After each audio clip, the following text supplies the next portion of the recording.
दोस्तों, आप सभी का स्वागत है हमारे चैनल पीसीएम क्यूब पर। मैं self Saini Verma from IIT Agartala. हम लोग देख रहे थे एक्सरसाइज 2.1 के पहले जो एग्जांपल दिए थे आपके वो अब हम लोग एक्सरसाइज 2.1 पे करते हैं, जो आपका कार्तीय गुणन जो है पर आधारित है। तो ये आपका जो क्वेश्चन 1 सबसे नीचे लिखा है, क्योंकि इसको लगा के हम लोग इसको मिटा देंगे फिर दूसरा करेंगे, ऐसे जगह बनता चला जाएगा। तो आपका हम लोग जो फर्स्ट क्वेश्चन को पढ़ते हैं और इसका आंसर करते हैं। आपका दिया है कि x अपान 3 प्लस 1 y माइनस 2/3 आपका एक कर्मित युग्म ये है। ये बराबर दिया है कि 5/3 1/3 दूसरे कर्मित युग्म के बराबर है। तो x और y का मान ज्ञात कीजिए।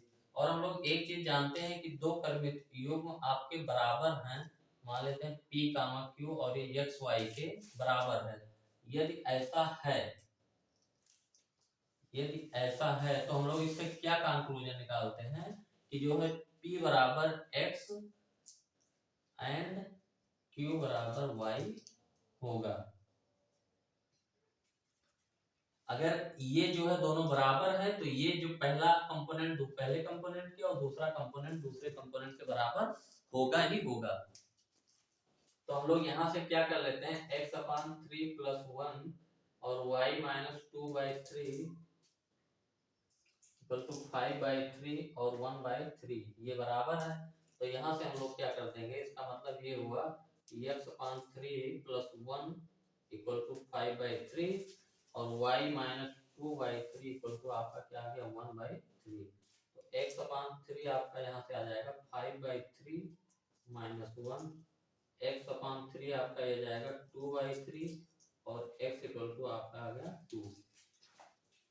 y इक्वल टू आपका ये क्या हो जाएगा 2/3 प्लस 1/3 y इक्वल टू 1। यानी जो आपका आंसर हो गया वो x इक्वल टू 2 और y इक्वल टू 1। ये पहला क्वेश्चन एकदम सिंपल सा क्वेश्चन है, सारे के सारे सिंपल हैं।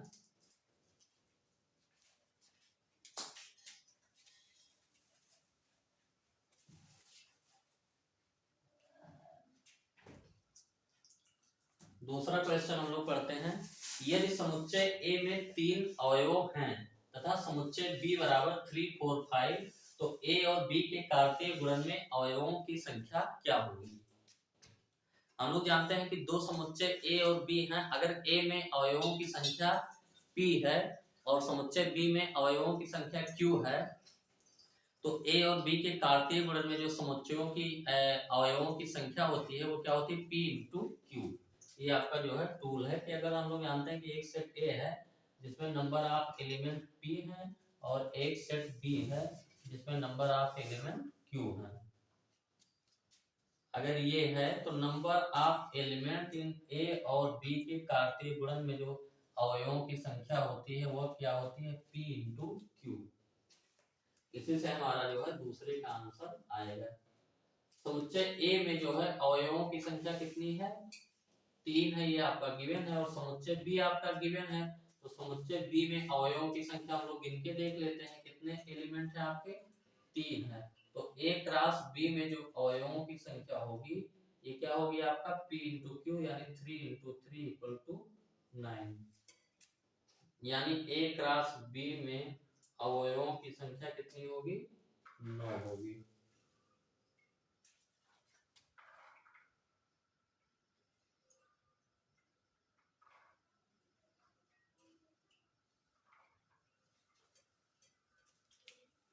ये आपका सेकंड क्वेश्चन हो गया। आप थर्ड हम लोग करते हैं।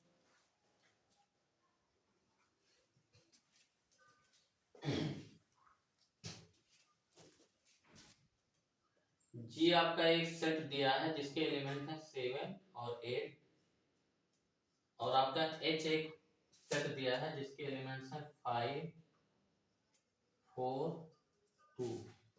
तो आपका G का H के साथ कार्तीय गुणन G क्रॉस H और H क्रॉस G निकालना है। तो इसको हम लोग क्या करते हैं, G क्रॉस H जब हम लोग निकालेंगे G का H के साथ कार्तीय गुणन, तो पहला एलिमेंट आपका कहां से आएगा, ऑर्डर पेयर का G से होगा। तो इसको हम लोग देखिए एक इस तरीके से करते हैं, 7 और 8 ये आपका हो गया G। यहाँ पे हम लोग H के एलिमेंट आपका है 5 4 2। तो 7 को 5 के साथ रिलेट कर दिए तो बन गया 1 कर्मेत्युग, 4 के साथ कर दिए तो बन गया 1 कर्मेत्युग।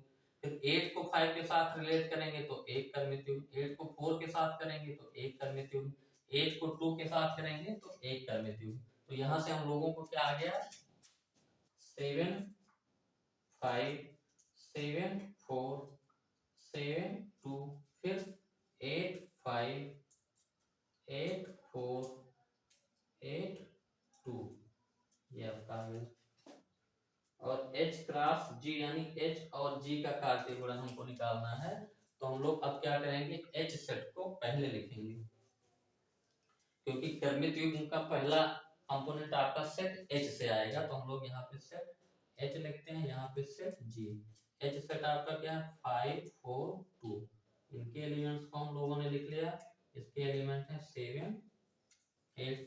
5 को 7 के साथ कर दिए तो 1 कर्मेत्युग, 8 के साथ कर दिए तो अगला कर्मेत्युग, 4 को 7 के साथ कर लिए 1 कर्मेत्युग, 8 के साथ कर लिए तो 1, 7 के साथ कर लिए तो 1, 8 के साथ कर लिए तो 1 कर्मेत्युग। आसानी से हम लोग यहाँ से लिख सकते हैं 5 को 7 के साथ कर लिए, 5 को 8 के साथ कर लिए, फिर 4 को 7 के साथ कर लिए, 4 को 8 के साथ कर लिए, और फिर हम लोग क्या करेंगे 2 को 7 के साथ कर लिए, 2 को 7 के साथ कर लिए, और 2 को 8 के साथ कर लिए। ये आपका हो गया थर्ड क्वेश्चन। फोर्थ क्वेश्चन हम लोग देखते हैं इसके बाद।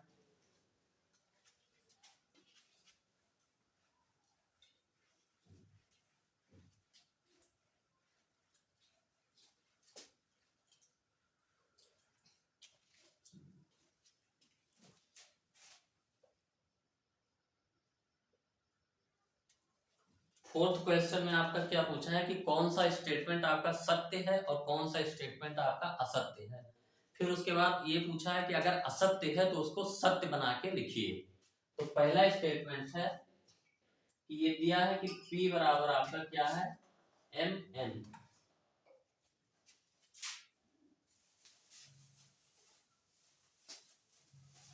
ये मझला ब्रैकेट रहता है सेट में हम लोग।